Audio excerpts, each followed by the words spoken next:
In this video, I will try to explain how to rationalize the denominator. And the way I'll be doing that is by taking up some examples. So if you see in each of these examples, you see a number with an irrational number in the denominator. So the idea behind rationalizing the denominator is to convert these numbers to equivalent numbers such that the denominator becomes rational. And how I will go about this whole process is to take up these examples one by one. As you can see that we are moving through a series of examples from simple to more complex examples. So I will begin with the first one, that is root 3 over root 2.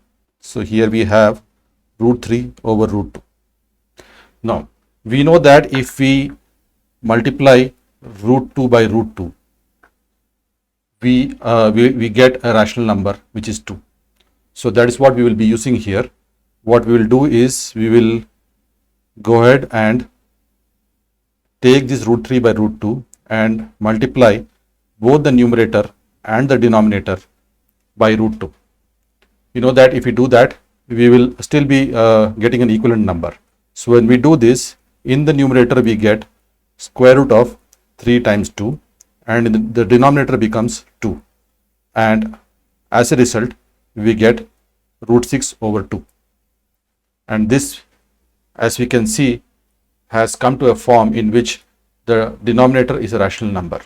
Now let us go and look at the next example, which is a slightly more complex example, which is root 7 over root 5 plus root 2.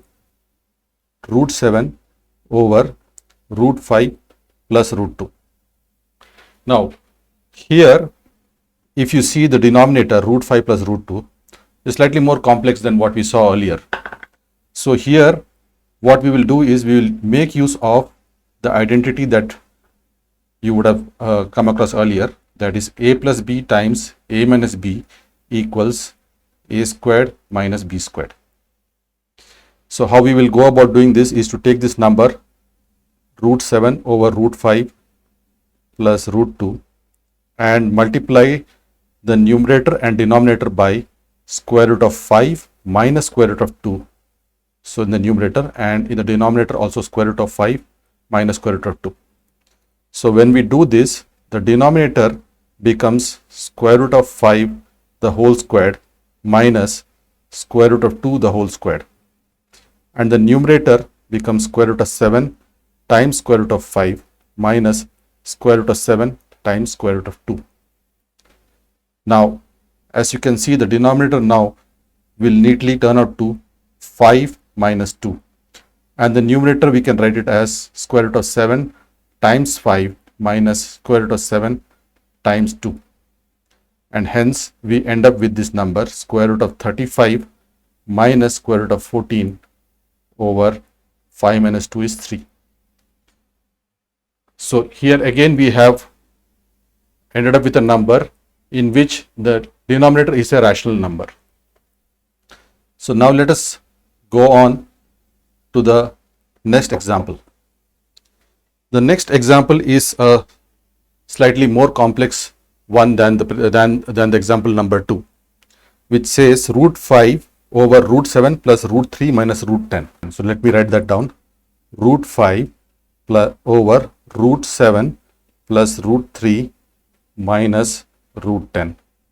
Here again we will make use of a plus b times a minus b equals a squared minus b squared. But here if you see, the denominator has got 3 numbers, right?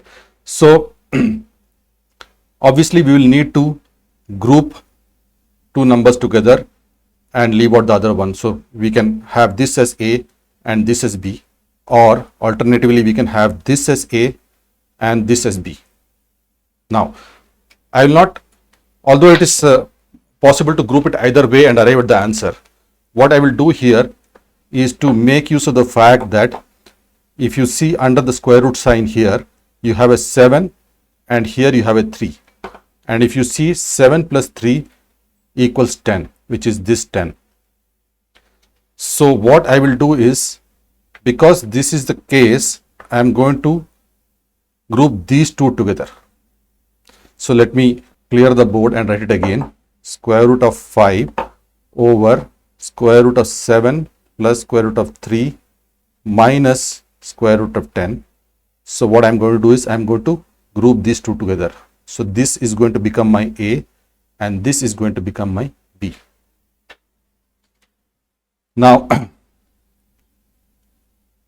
what this means is that I will write this as square root of 5 over square root of 7 plus square root of 3 minus square root of 10 and multiply the numerator and denominator by square root of 7 plus square root of 3 plus square root of 10 over, again the denominator is multiplied by square root of 7 plus square root of 3 plus square root of 10. So let me just write a bracket so that I can show that it's grouped together, right? So when I do this, now the numerator would become square root of 5 times square root of 7 plus square root of 3 plus square root of 10, right? And the denominator would become square root of 7 plus square root of 3 the whole squared minus square root of 10 the whole squared. Now, I'm not actually going to do any manipulation of the numerator. I'm going to leave it as it is, because the main idea behind this video is to show that the denominator can be made rational. So this I'm going to just leave it as it is, and I'll leave it to the viewers of this video to actually do the multiplication. Now, I will also be attaching a worksheet after this video is done. I will be providing a worksheet and it will also be there on my website, which is www.magicofmathematics.com. So on this website, you will find a worksheet with all of these examples that I have taken up solved fully. So, but for the purpose of this video, I'll just leave it like this, the numerator. So the denominator becomes square root of 7 the whole squared, because we are using a plus b the whole squared equals a squared plus b squared plus 2ab. So this becomes square root of 7 the whole squared plus square root of 3 the whole squared plus 2 times square root of 7 times square root of 3 minus square root of 10 the whole squared is 10.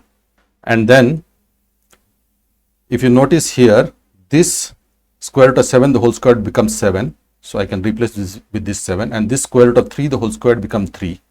7 plus 3 would cancel out with this 10. And now you could actually see why I grouped it like this, because this neatly cancels out, right? And so what I am left with is the numerator, which is square root of 5 times square root of 7 plus square root of 3 plus square root of 10, and in the denominator we have 2 times square root of 7 times 3 is 21. Now this is very similar to the first example that we took. So I can just multiply the denominator and the numerator by square root of 21, and that would help me to get rid of this irrational number in the denominator, and this would become 2 times 21, which is equal to 42. And hence I would be able to rationalize the denominator. So one of the questions that might be asked is, what happens if I don't group like this, the way I have grouped? Instead, what happens if I group like square root of 7 plus square root of 3 minus square root of 10? I group like this. So that is one of the questions. Other thing is, what happens in the denominator? This thing of, two numbers under the square root sign adding up to the third number under the square root sign, that is not available for us if some other example is given, right? So can we still do it? So that would be one of the questions which can be asked. So for that, what I will do is I will take this same example and attempt to solve it by grouping it in another way. So I take it as square root of 5 over square root of 7 plus square root of 3 minus square root of 10. So I group it like this now. And let's see what happens now. Now, I am actually going to leave the numerator as it is, because at the end of the day, our focus is in the denominator to see whether that can become rational or not. Right? So if I take this and multiply the numerator and denominator by this square root of 7. So in this case, square root of 7 minus square root of 3 minus square root of 10, because that is what will help me to use a plus b times a minus b equals a squared minus b squared. Right? So again, to reiterate, I am going to leave the numerator as it is and focus only in the denominator. So let me just write numerator nr and just manipulate the denominator. So that gives me square root of 7 the whole squared minus square root of 3 minus square root of 10 the whole squared, right, using this identity, right. So that is some numerator over square root of 7 the whole squared is 7 minus, now this would become square root of 3 the whole squared is 3 plus square root of 10 the whole squared is 10 minus 2 times square root of 3 times square root of 10, right. So this would be the numerator nr over 7 minus 3 plus 10 is 13 plus 2 times square root of 3 times square root of 10, right. So now 7 minus 13 would be minus 6. So we have the numerator over minus 6 plus 2 times root 3 times root 10, right, which I can write it as 2 times square root of 30, right. Now if you see the denominator, this is very, very similar to what we saw in the example number 2.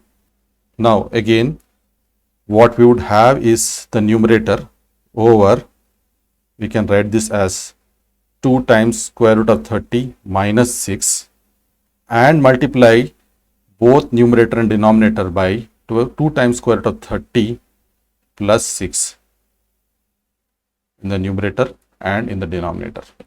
And when I do this, we can see that this a plus b times a minus b would give me 2 times square root of 30 the whole squared minus 6 squared, which would be 4 times 30 minus 36, which would be 84, and hence I end up with a rational denominator.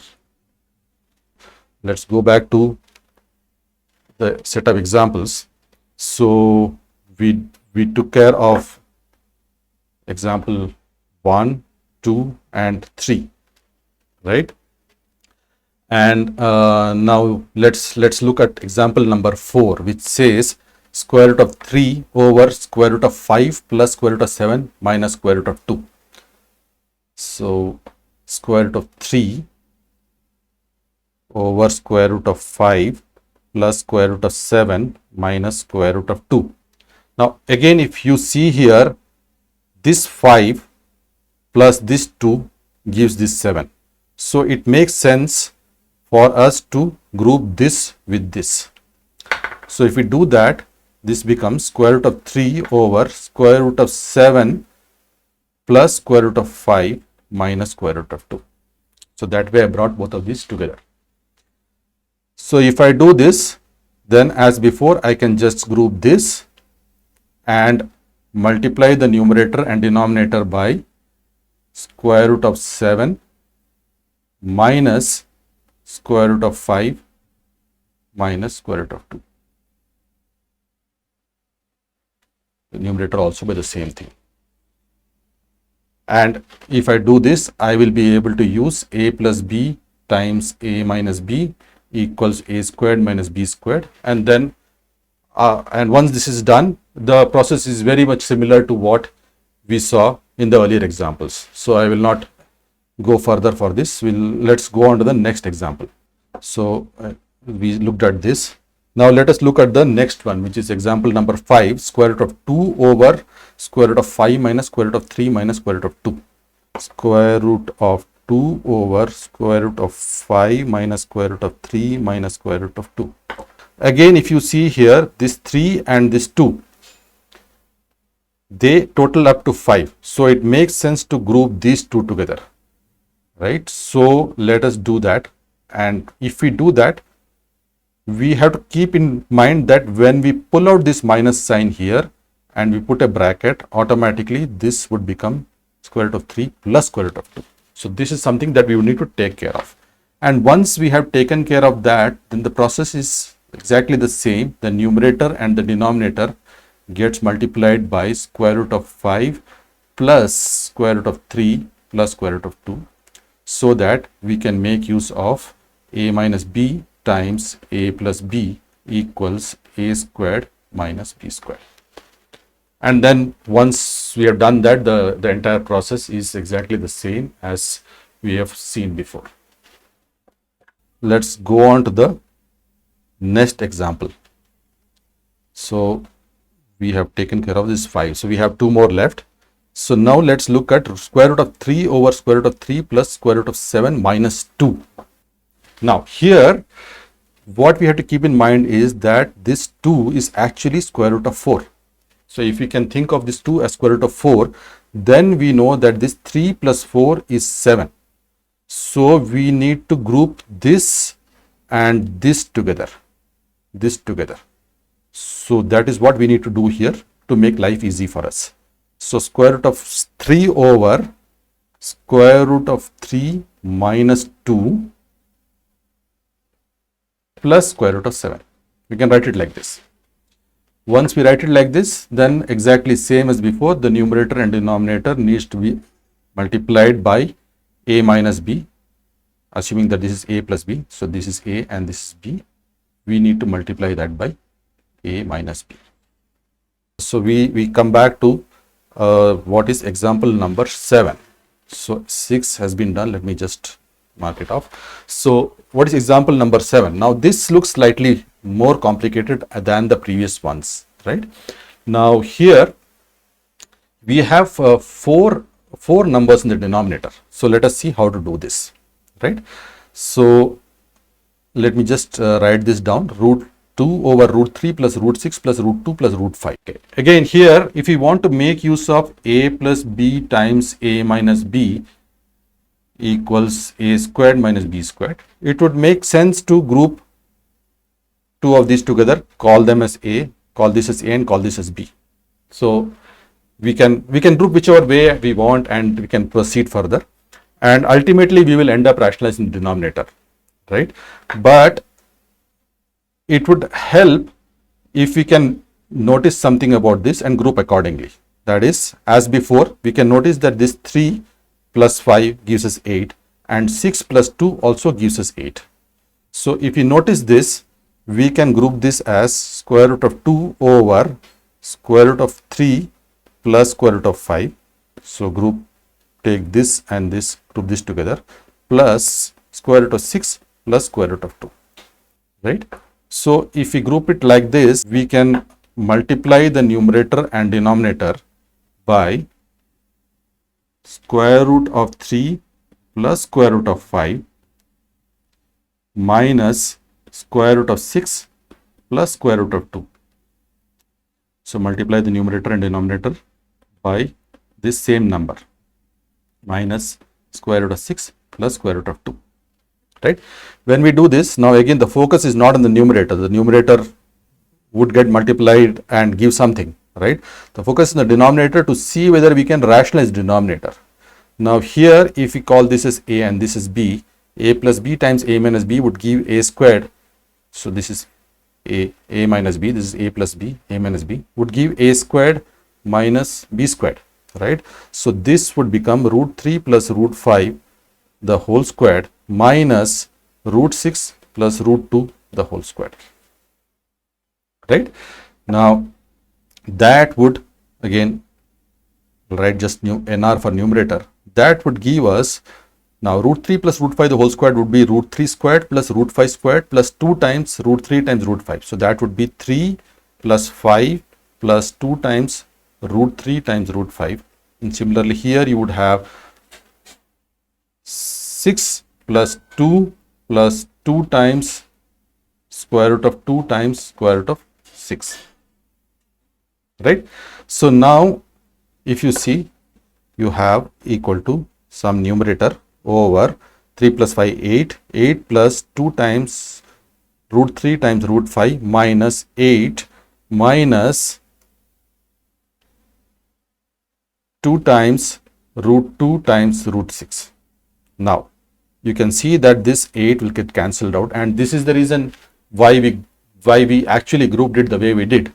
So because this easy cancellation which happens, and now you have in the denominator you have 2 times square root of 15 minus square root of 12.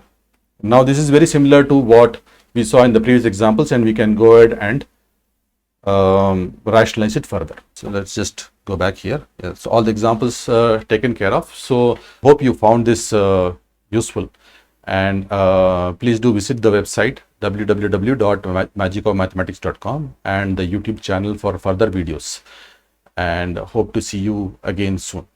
Thanks.